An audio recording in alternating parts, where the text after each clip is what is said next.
കർത്താവിൻ്റെ നാമം മഹത്വപ്പെടട്ടെ. എൻ്റെ പേര് സുവർണ. ഞാൻ വരുന്നത് ഫോർട്ട് കൊച്ചിയിൽ നിന്നാണ്. ഞാൻ കൃപാസനത്തിൽ വന്ന് ഉടമ്പടി എടുക്കാൻ കാരണം എൻ്റെ ഭർത്താവും എൻ്റെ മക്കളുടെയും കാര്യങ്ങളാണ്. എൻ്റെ ഭർത്താവ് അരക്ക് കീഴ്പോട്ട് തളർന്നെടുക്കുന്ന ഒരു പേഷ്യൻ്റാണ്. ഷോക്കടിച്ച് വീണതാണ് പോസ്റ്റുമേയിൽ നിന്ന്. 1.5 വയസ്സായപ്പോൾ എൻ്റെ ആദ്യത്തെ സാക്ഷി ഇതാണ്. 1.5 വയസ്സായപ്പോൾ എൻ്റെ മകന് തുടർച്ചയായിട്ട് പനിയായിരുന്നു. ആദ്യം ഫിക്സിൻ്റെ സ്റ്റേജായിരുന്നു, അത് കഴിഞ്ഞ് പിന്നെ തുടർച്ചയായിട്ട് പനിയായിരുന്നു. 2 പ്രാവശ്യം ഓരോ ഹോസ്പിറ്റലിൽ കിടന്ന് അഡ്മിറ്റായി. 7 ദിവസം കഴിഞ്ഞ് തിരിച്ചു വരും, പിന്നെയും പനിയായിരുന്നു. 3-ാമത്തെ ഹോസ്പിറ്റലിൽ അഡ്മിറ്റായി. കൊച്ച് എന്താ പറയുക, ഇഞ്ചക്ഷനൊക്കെ എടുത്ത് തീരെ വയ്യാത്തൊരവസ്ഥയിലായിരുന്നു. അവന് ഇഞ്ചക്ഷനൊന്നും എടുക്കാൻ കൂടി സമ്മതിക്കുന്നില്ല. കയ്യിൽ കുത്തിവെച്ചിരിക്കുന്ന ഇഞ്ചക്ഷൻ പോലും അവൻ ബ്ലോക്കാക്കുകയായിരുന്നു ചെയ്തിരുന്നത്. മരുന്നുകളൊന്നും കയറ്റാൻ കൂടി അവൻ സമ്മതിക്കുന്നുണ്ടായിരുന്നില്ല. പിന്നീട് ഹോസ്പിറ്റലിൽ ഞാൻ ഒറ്റയ്ക്കായിരുന്നു. കാരണം എൻ്റെ ഹസ്ബൻഡ് ഒന്നായി വയ്യാതെ കിടക്കുന്ന ഒരാളാണ്. അദ്ദേഹത്തിൻ്റെ അമ്മയും അച്ഛനും കൂടെ ഉള്ളൂ. അമ്മയ്ക്കും പാടില്ലാത്ത ഒരാളാണ്, ഷുഗർ പേഷ്യൻ്റാണ്, തേയ്മാനം, അങ്ങനെ പല അസുഖങ്ങളും ഉണ്ട്. അതുകൊണ്ട് അമ്മയ്ക്കും ഓടിപ്പിടിച്ച് ഹോസ്പിറ്റലിൽ വരാൻ പറ്റാത്ത ഒരവസ്ഥയായിരുന്നു ഞങ്ങളുടേത്. ആ സമയത്ത് ഞാൻ ഒറ്റയ്ക്ക് ഹോസ്പിറ്റലിൽ കിടന്ന് കുറേ സങ്കടങ്ങൾ അനുഭവിച്ചു. കൊച്ച് ആരുടെയും കയ്യിലോട്ട് മാറുന്നില്ല. കൊച്ചിനെയും കൊണ്ട് ബാത്റൂമിൽ വരെ ഞാൻ പോകേണ്ട അവസ്ഥ വന്നിട്ടുണ്ട്. ആ സമയത്തൊക്കെയാണ് ഞാൻ കൃപാസനത്തിൻ്റെ മാതാവിൻ്റെ ഉടമ്പടിയെക്കുറിച്ച് കേൾക്കണതും. അങ്ങനെ ഒക്ടോബർ 14-ാം തീയതി 2022 ഞാനിവിടെ വന്ന് ഉടമ്പടി എടുക്കുന്നത്. അതിന് മുമ്പ് ഇവിടെ ഒരു പ്രാവശ്യം വന്നിട്ടുണ്ട്. അച്ഛനെ കാണാൻ വേണ്ടിയായിരുന്നു, ഹസ്ബൻഡിനെയും കൂട്ടി വന്നേ. അപ്പോൾ അച്ഛൻ്റെ കാർ പാർക്ക് ചെയ്ത സ്ഥലത്താണ് ഞങ്ങളവിടെ നിന്നത്. അപ്പോൾ അച്ഛൻ പറഞ്ഞു ഉടമ്പടി എടുത്താലേ കാണാൻ പറ്റുള്ളൂ എന്ന് പറഞ്ഞിരുന്നു. അങ്ങനെ ഞങ്ങൾ ഉടമ്പടി എടുത്തു. 2022 ഒക്ടോബറിൽ വന്ന് ഉടമ്പടി എടുത്തു. ഉടമ്പടി എടുത്ത് പിന്നീടും അവന് പ്രശ്നങ്ങൾ തന്നെയായിരുന്നു. ഛർദി നിൽക്കാതെ, നേരം വെളുക്കുമ്പോൾ രാവിലെ എഴുന്നേൽക്കുമ്പോൾ എന്തോ ദഹിക്കാതെ കിടന്ന പോലെ ഛർദി ആയിരുന്നു. ഛർദി നിൽക്കുന്നുണ്ടായിരുന്നില്ല. ഇങ്ങനെ വെള്ളം കുടിച്ചാൽ പോലും ഛർദിക്കുന്ന അവസ്ഥയായിരുന്നു അവൻ്റേത്. ആ സമയത്തൊക്കെ ഞാൻ വേഗം പിന്നെ ഹോസ്പിറ്റലിൽ പൊക്കിക്കൊണ്ടേയിട്ടേ ഉള്ളൂ അവനെയും കൊണ്ട്. കാരണം ഹസ്ബൻഡ് വീണിട്ടും ഞാൻ തളരാതെ പിടിച്ചു നിന്നതാണ് എൻ്റെ മകന് വേണ്ടി. ആ മകന് വയ്യാതായപ്പോൾ ഞാൻ തീരെ തളർന്നു പോയി. ശരിക്കും പറഞ്ഞാൽ എനിക്ക് എന്താ പറയുക, ഉള്ള ധൈര്യം അങ്ങോട്ടും പൂർണ്ണമായിട്ടും പോയി. അവന് വയ്യാതായപ്പോൾ ഞാനും ശരിക്കും എനിക്കും അസുഖമായി, അവനും ഒന്നായി തളർന്നു പോയി. ആ ഒരു അവസ്ഥയായിരുന്നു എൻ്റേത്. എല്ലാത്തിനും പേടിയാണ്. രാത്രി ഉറക്കമില്ലായ്മ. കുഞ്ഞ് ഇടയ്ക്കിടയ്ക്ക് എഴുന്നേറ്റ് ഞാൻ നോക്കും കൊച്ചിന് പനിയുണ്ടോ എന്ന് വെച്ചാൽ. അവൻ്റെ അച്ഛന് ചെറുപ്പത്തിൽ ഫിക്സ് വന്നിട്ടുണ്ട്, 4 വയസ്സ് വരെ വന്നിട്ടുണ്ടെന്നാണ് പറഞ്ഞു കേട്ടത്. അപ്പോൾ ഡോക്ടർ പറഞ്ഞു കുഞ്ഞിനും അങ്ങനെ വരാൻ ചാൻസ് ഉണ്ടെന്ന് പറഞ്ഞു. അതുകൊണ്ട് എനിക്ക് ഉറക്കം ശരിക്കും ഉണ്ടായിട്ടില്ല. ഞാൻ രാത്രിയൊക്കെ എഴുന്നേറ്റ് ഇടയ്ക്കിടയ്ക്ക് കൊച്ചിനെ തൊട്ട് നോക്കും, പനിയുണ്ടോ എന്ന്. പക്ഷേ കുഴപ്പമില്ല, ചില സമയത്ത് പനിയുണ്ടാവും, ഞാൻ മരുന്ന് കൊടുക്കും. പക്ഷെ ഉടമ്പടി എടുത്തതിന് ശേഷം കൊച്ച് ഇതുപോലെ ഛർദ്ദിക്കാനൊക്കെ തുടങ്ങിയ ശേഷം ഞാൻ മാതാവിൻ്റെ ഉപ്പെടുത്തിട്ട് അവൻ്റെ കട്ടിലിന് ചുറ്റും ഇടുമായിരുന്നു. കൂടാതെ ഞാൻ ആ വീടിന് ചുറ്റും കൂടി ഇട്ടു. എന്നിട്ട് മാതാവിനോട് പറഞ്ഞു, മാതാവേ എന്ത് പ്രശ്നമുണ്ടെങ്കിലും ഇതോടെ മാറ്റിത്തരണം, ഞാൻ ഒറ്റക്കാണ്, ഈ കുഞ്ഞിനെയും കൊണ്ട് എനിക്കിനി ഓടി നടക്കാൻ വയ്യ, പ്രത്യേകിച്ച് ഹോസ്പിറ്റലിൽ അഡ്മിറ്റാകാൻ തീരെ പറ്റില്ല എനിക്ക്. അങ്ങനെ ഇരുന്ന സമയത്ത് മാതാവ് എന്താ പറയുക, ഒരു അനുഗ്രഹം പോലെയായിരുന്നു. മാതാവിൻ്റെ രാത്രി കാലങ്ങളിലൊക്കെ കിടന്ന് കരയും. എനിക്ക് ഉറക്കം കിട്ടില്ലായിരുന്നു. ആ സമയത്ത് മാതാവിൻ്റെ സാന്നിധ്യം എനിക്ക് ആ റൂമിൽ നിറച്ചും കിട്ടുമായിരുന്നു. മാതാവ് കൂടെ ഉള്ളതുപോലെ തോന്നും. അങ്ങനെ ഒരു ദിവസം മാതാവിൻ്റെ ചെവി പറഞ്ഞു, നീ ഇനി കരയേണ്ട, നിൻ്റെ മകനെ സംരക്ഷിക്കുന്നുണ്ട് എന്ന് പറഞ്ഞു. പിന്നീട് അവനങ്ങനെ ആ ഒരു ഹോസ്പിറ്റൽ കേസ് ഉണ്ടായിട്ടില്ല. സത്യത്തിൽ ഞാനിപ്പോൾ അതിനുവേണ്ടി അവന് ഹോസ്പിറ്റലിൽ കയറി ഇറങ്ങാറും കൂടിയില്ല. ശരിക്കും പറഞ്ഞാൽ ചെറിയ പനികളെ വരുന്നുള്ളൂ. അത് 1 ദിവസം അല്ലെങ്കിൽ 2 ദിവസം, അതിൽ കൂടുതൽ അവനെയും കൊണ്ട് എനിക്ക് ഹോസ്പിറ്റലിൽ പോകാറേ ഇല്ല. ഞാൻ മാതാവിൻ്റെ ആ ഉപ്പ അന്ന് അങ്ങനെ ചെയ്തത് കൊണ്ട് തന്നെ ആവാം എനിക്ക് എൻ്റെ മാതാവ് അവനെ സംരക്ഷിക്കുന്നത് തോന്നിയത്. രാത്രി കാലങ്ങളിൽ ഞാൻ അവനെപ്പോഴും കിടത്തണേ മുമ്പ് മാതാവിൻ്റെ തേന് നാക്കി കുരിശ് വരച്ചിട്ട് വിശ്വാസ പ്രമാണം ചൊല്ലിയാണ് 2 മക്കളെ ഞാൻ കിടത്തി ഉറക്കണത്. ഇതുപോലൊരു ദിവസം ഞങ്ങൾ ഷീറ്റിട്ട ഒരു വീട്ടിലാണ് താമസിക്കണത്. അപ്പോൾ പുറത്താണ് ഞങ്ങളുടെ ബാത്റൂം. ഞങ്ങൾ ഒരു ദിവസം രാത്രി ഞാൻ ഇതുപോലെ ഇവളെയും കൊണ്ട് ബാത്റൂമിൽ പോയപ്പോൾ നല്ല സ്മെല്ലായിരുന്നു പുറത്ത്. എന്തിൻ്റെയാണെന്ന് എനിക്ക് അന്ന് അറിയില്ലായിരുന്നു.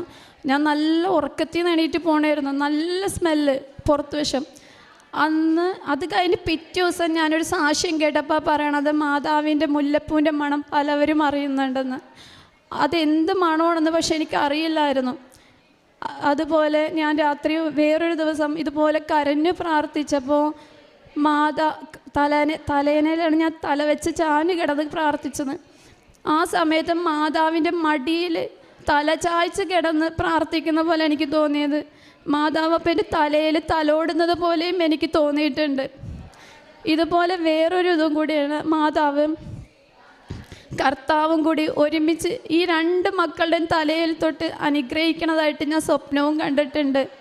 അതൊക്കെ എനിക്ക് കിട്ടിയ വലിയൊരു അനുഗ്രഹമാണ്. ഞാൻ എപ്പോഴും മാതാവിനോട് പറയുന്നുണ്ട്, ഈ 2 മക്കളെയും മാതാവാണ് എനിക്ക് തന്നത്. ഈ 2 മക്കളെയും മാതാവ് തന്നെ സംരക്ഷിച്ചു കൊള്ളണം. ഞാൻ ഒറ്റയ്ക്കാണ്, എൻ്റെ കൂടെ വേറെ ആരുമില്ല. എൻ്റെ ഭർത്താവാണെങ്കിൽ ഇങ്ങനെ ഒരു കിടപ്പ് രോഗിയാണ്. അദ്ദേഹത്തിൻ്റെ സാക്ഷ്യം പറയാനാണ് ഞാൻ ആദ്യം കൂടുതൽ ആഗ്രഹിച്ചത്. അതിനുവേണ്ടിയാണ് ഞാൻ മാതാവിനോട് ഒരുപാട് ക്ഷമ പറയണത്, സാക്ഷ്യം പറയാൻ വൈകിയതിന്. ആദ്യമേ ഇത് സാക്ഷ്യം പറയേണ്ടതായിരുന്നു, ഞാൻ വൈകിച്ചതാണ് എൻ്റെ ഏറ്റവും വലിയ സാക്ഷ്യം പറയാൻ വേണ്ടി. പക്ഷെ മാതാവ് തന്നെ പറഞ്ഞത്, നീ ആദ്യം പോയി സാക്ഷ്യം പറഞ്ഞിട്ട് വാ, അപ്പോൾ നിൻ്റെ ധൈര്യവും ശക്തിയും ഒന്നും കൂടി ഊർജിതമാകുകയുള്ളൂ. നീ അപ്പോൾ അടുത്ത സാക്ഷ്യം പറയാൻ ഇതിനും ശക്തിയായിട്ട് തന്നെ തിരിച്ചു വരുമെന്ന് എന്നോട് മാതാവ് പറഞ്ഞിട്ടുണ്ട്. ഇതുപോലെ ഒരു ദിവസം എൻ്റെ മകൻ സൈഡിൽ വാതിലിൻ്റെ അവിടെ ഇത്തിരി പൊക്കമുണ്ടായിരുന്നു. മകൻ ഓടിച്ചാടി വന്നിട്ട് ഒറ്റയടിങ്ങനെ വീണ്, നെഞ്ചടിച്ച് വീണ പോലെ ഞാൻ കേട്ടത്. ഞാൻ അടുക്കളയിൽ നിന്ന് ഓടി വന്നപ്പം മാതാവ് ഇങ്ങനെ ചെവി പറഞ്ഞു, നീ പേടിക്കേണ്ട, അവനൊന്നും പറ്റിയിട്ടില്ല എന്ന്. പക്ഷെ ഞാൻ പേടിച്ച്, അവൻ നെഞ്ചടിച്ച് വീണതുകൊണ്ട് നെഞ്ചിന് വല്ലതും പറ്റിയിട്ടുണ്ടാവുമെന്നാണ് പേടിച്ചത്. പക്ഷെ ആ സമയത്ത് മാതാവ് എന്നോട് പറഞ്ഞു, നീ പേടിക്കേണ്ട, അവനൊന്നും പറ്റിയിട്ടില്ല എന്ന്, ധൈര്യത്തോടെ ഇരുന്നോളാൻ പറഞ്ഞു. ഞാൻ ചെന്ന് നോക്കിയപ്പോൾ അവന് ഒന്നും പറ്റിയിട്ടില്ല. ഓടി നടക്കണം, ഒരു കുഴപ്പവും ഇല്ലാതെ ഓടി നടക്കണം. രണ്ടാമത്തെ എൻ്റെ സാക്ഷ്യം, 40 വർഷം പഴക്കമുള്ളൊരു വീടാണ് ഞങ്ങളുടേത്. ഷീറ്റിട്ട ഒരു വീടാണ്. 700 സെൻറ്റ് സ്ഥലത്താണ് ഇരിക്കുന്നത്. ഞാൻ വരുന്നതിന് മുമ്പ് തന്നെ ആ വീട്ടിൽ എല്ലാവരും ആ വീട് മെയിൻറ്റെയിൻ ചെയ്ത് തന്നെ കൊണ്ടുപോകണത്. എന്തെങ്കിലും വിള്ളലോ എന്ത് വന്നാലും അവിടെ എല്ലാം മേനയാക്കി പെയിൻ്റൊക്കെ അടിച്ച് കുട്ടപ്പനാണൊക്കെയാണ് നടക്കണം. ആ വീട് പഴയതാണെന്ന് പറഞ്ഞാൽ ആരും വിശ്വസിക്കില്ല. അത്രയും മേനയാക്കിക്കൊണ്ടാണ് അമ്മയും അച്ഛനും എല്ലാവരും ആ വീട് നോക്കിക്കൊണ്ടിരുന്നത്. പക്ഷേ മഴ സമയത്തൊക്കെ നല്ല കാറ്റൊക്കെ വീശുമ്പോൾ ഷീറ്റ് പതുക്കെ പൊങ്ങുന്നൊരു ശബ്ദം കേൾക്കാമായിരുന്നു. അപ്പോഴൊക്കെ ഞാൻ ഗർഭിണിയായിരുന്നു. ആ സമയത്തൊക്കെ ഞാൻ പ്രാർത്ഥിച്ചിട്ടുണ്ട്, മാതാവേ ഈ വീട് പുതുക്കി പണിയാൻ കഴിയണേന്ന്. ഇത്രയും നാളായിട്ട് ഞങ്ങൾക്ക് അത് പുതുക്കി പണിയാൻ കഴിഞ്ഞിട്ടില്ല. പക്ഷേ ഉടമ്പടി എടുത്ത് മാതാവിൻ്റെ ഉപ്പ് ആ വീടിന് ഞാൻ ചുറ്റും അന്ന് തന്നെ ഉടമ്പടി എടുത്ത് അന്ന് തന്നെ കൊണ്ടുപോയി ഞാൻ വീടിന് ചുറ്റുമിട്ട് മാതാവിനോട് പ്രാർത്ഥിച്ച് വിശ്വാസ പ്രമാണമെല്ലാം ചൊല്ലി. അതിനുശേഷം ഞങ്ങളുടെ വീട് പണിഞ്ഞു തരാൻ ആൾക്കാർ തയ്യാറായി തന്നെ വന്നു. ഞങ്ങൾ സഹായിക്കാം ആ വീട് പണിയാൻ എന്നൊക്കെ പറഞ്ഞ് ആ വീടിൻ്റെ തറയും കഴിഞ്ഞ് ഇപ്പം മുമ്പോട്ട് പോയിക്കൊണ്ടിരിക്കുക വീട് പണി. അതും മാതാവ് തന്നൊരു അനുഗ്രഹമാണ്. മാതാവിനോട് 1000 നന്ദി പറഞ്ഞുകൊണ്ട് രണ്ടാമത്തെ സാക്ഷ്യം. മൂന്നാമത്തെ എൻ്റെ സാക്ഷ്യം എൻ്റെ ഭർത്താവിൻ്റെ കാര്യം തന്നെയാണ്. അദ്ദേഹം പോസ്റ്റുമിൽ നിന്ന് ഷോക്കടിച്ച് വീണതാണ്. അരക്ക് കീഴ്പോട്ടാണ് കംപ്ലൈൻറ്റ്, സ്പൈനൽ കോട്ടിലാണ് കംപ്ലൈൻറ്റ്. ഇപ്പം 3 വർഷവും 3 മാസവും കഴിഞ്ഞു. ഞാൻ ഉടമ്പടി എടുത്തത് 2 വർഷം കഴിഞ്ഞിട്ടായിരുന്നു.